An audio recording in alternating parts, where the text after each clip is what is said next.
Alors, j'ai assumé des responsabilités associatives pendant un certain temps dans une organisation qui est un petit peu un lieu naturel de développement des recherches et convictions laïques, la Ligue de l'enseignement.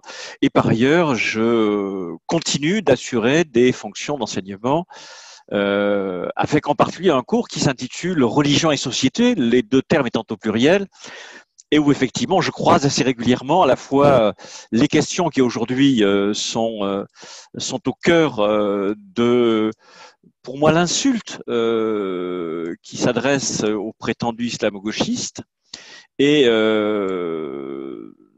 au-delà de ces insultes que nous recevons les uns et les autres, de ces incompréhensions, ça permet aussi de voir un peu où se trouvent aujourd'hui les problèmes et la façon dont on peut, par une réflexion intelligente de nature universitaire, arriver à sortir de cet enfermement dans lequel on voudrait nous coincer définitivement.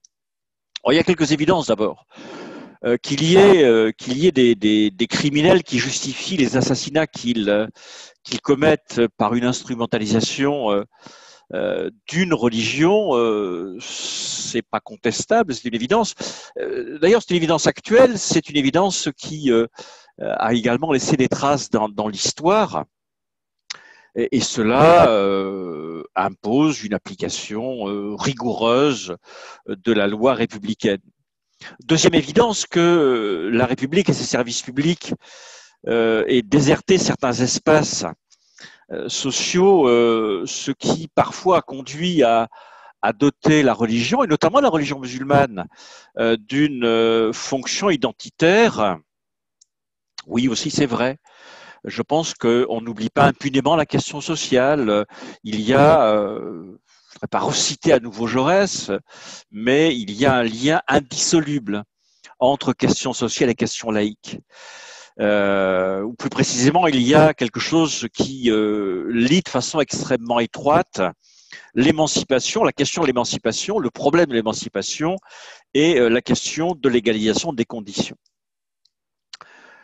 Pour revenir sur le terme d'islamo-gauchisme et sur l'usage qui est fait de ce terme-là, il me semble, et j'y reviendrai assez rapidement, qu'il s'inscrit dans une logique finalement assez confortable d'essentialisation, ce qui permet à la fois de pointer du doigt sans discrimination une communauté dans sa globalité, les musulmans.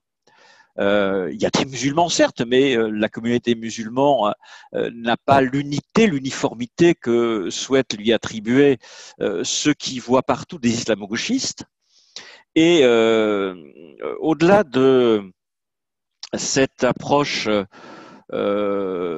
essentialiste, on constate également que la plupart de ceux qui utilisent le terme ont une approche essentiellement symptomatologique. Ce qui les intéresse, c'est les symptômes extérieurs, ce qui se trame dans les têtes les préoccupe souvent beaucoup moins qui se voit sur les têtes. Enfin, c'est une façon finalement relativement commode.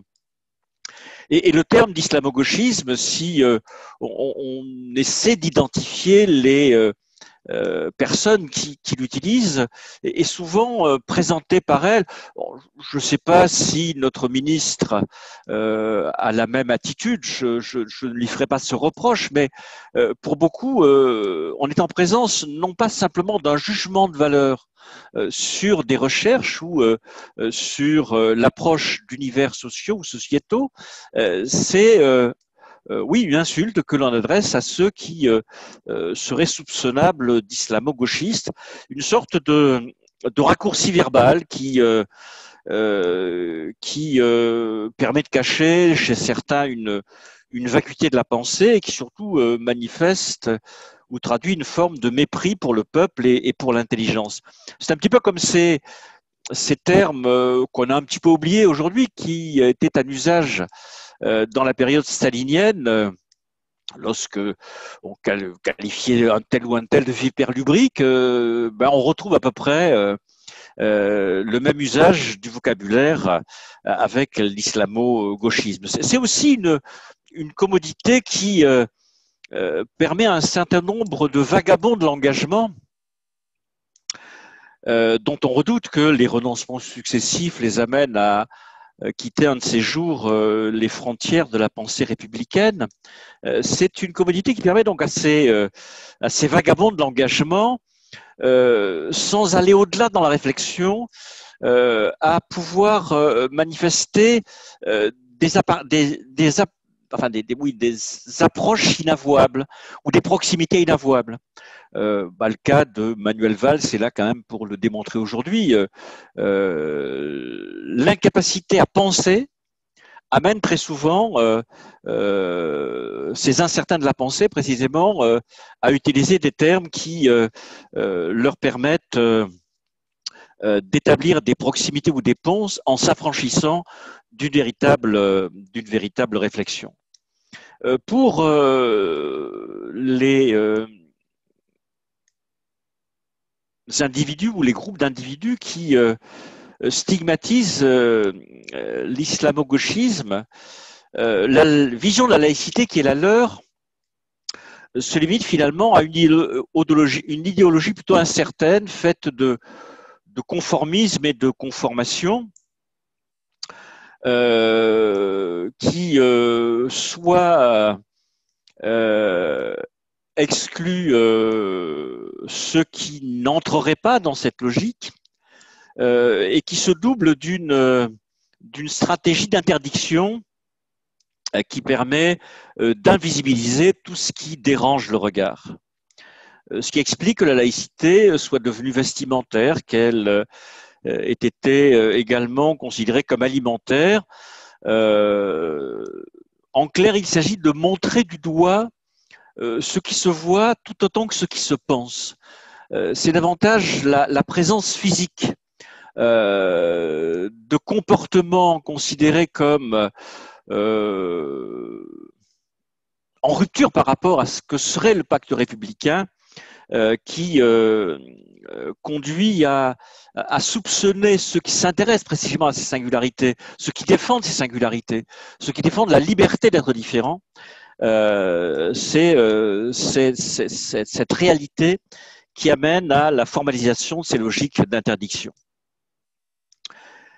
Et c'est, me semble-t-il, la raison pour laquelle on a assisté à l'élimination, au massacre de l'Observatoire de la laïcité, lequel, sans aucune boursouflure, s'était attaché patiemment à expliquer, à élucider le droit positif, à distinguer le possible de l'interdit, l'essentiel, c'est-à-dire la liberté, de l'accessoire, c'est-à-dire l'ordre public. Et la disparition de ce remarquable outil s'est accompagnée d'une compulsivité normative inquiétante. Je comparerai aujourd'hui ce qui s'écrit sur le terrain législatif en matière d'anéantissement des libertés publiques et ce qui s'écrit toujours sur le terrain législatif en matière de réécriture des principes qui fondent le pacte laïque français. Cette disparition de l'outil que représentait l'Observatoire s'est doublée de l'occupation du territoire par les épigones de la pensée défendue par le printemps républicain. La laïcité me semble à tout à y perdre, de même que la République. Et donc, cela exige, à mon sens, une véritable remobilisation politique.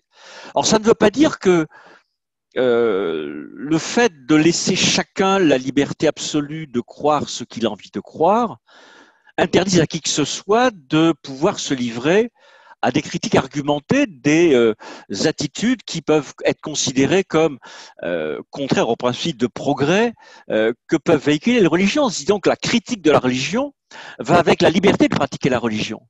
Le fait de défendre la liberté pour les musulmans de pratiquer leur religion n'enlève absolument pas à ceux qui considèrent que dans le message de l'islam, comme dans le message des autres religions, il y a des éléments qui interpelle la raison de s'exprimer précisément dans le cadre de cette critique.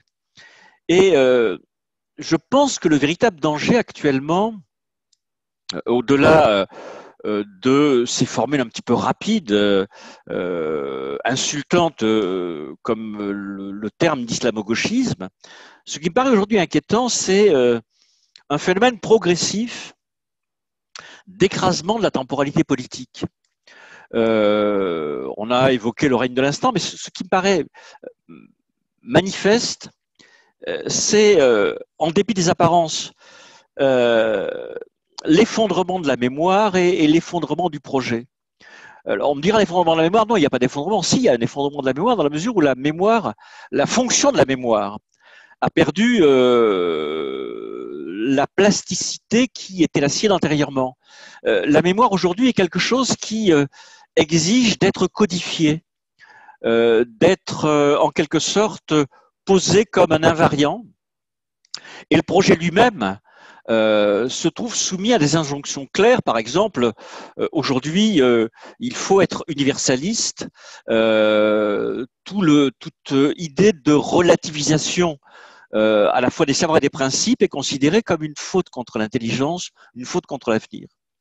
Et tout le travail qui doit être conduit de reconstruction d'une pensée lucide autour des questions de l'émancipation doit se doubler, me semble-t-il aussi, d'une capacité à réinventer un vrai discours politique qui permette, par-delà les oppositions, par-delà les visions différenciées du monde, à chacun à la fois de poser des principes, de les mettre en discussion et de voir en quoi les principes et la discussion de ces principes apparaît comme de nature à éclairer la société et à faire avancer les émancipations.